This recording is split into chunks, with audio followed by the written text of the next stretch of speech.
Komið sæl og í þetta skiptið ætlum við að skoða ákveðin greini í ensku. Þetta er ensk málfræði með Ödda. Ákveðni greinirinn the í ensku er almennt notaður eins og ákveðni greinirinn er notaður í íslensku. Á því eru þó nokkrar undantekningar sem við skoðum aðeins seinna í myndbandinu. Í fyrsta lagi er framburðurinn á þessu orði tvíþættur. Hann er ekki alltaf borinn eins fram. Á undan samhljóðum er það borið fram sem the, eins og í the players.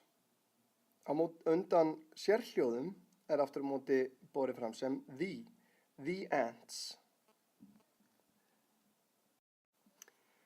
Þá fyrir við að skoða hvernig the eða the er notað.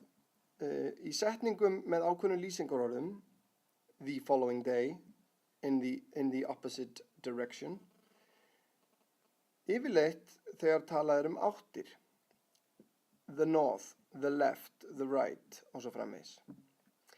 The er notað með play og síðan einhverju hljóðfæri eins og í íslensku myndum við tala ég spila á píanó en í ensku segjum við play the piano sem að þýðir á íslensku spila á píanóið.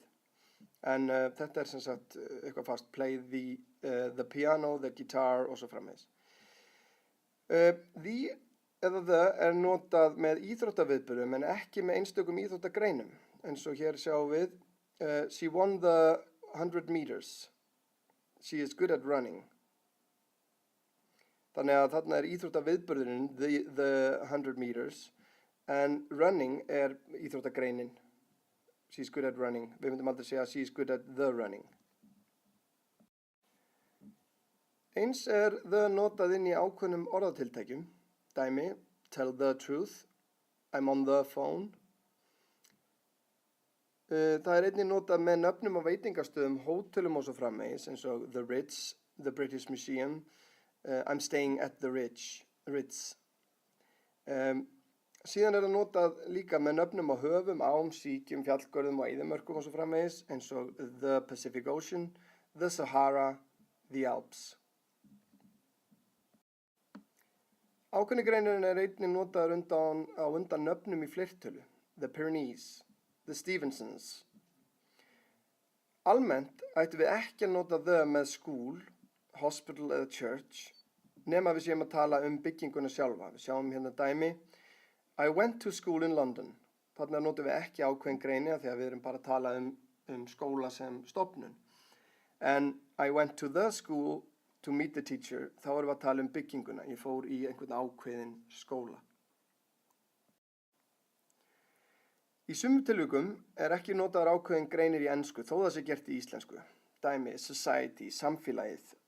Við tölum alltaf samfélagið með ákveðnum greini, en við tölum bara society, ekki the society.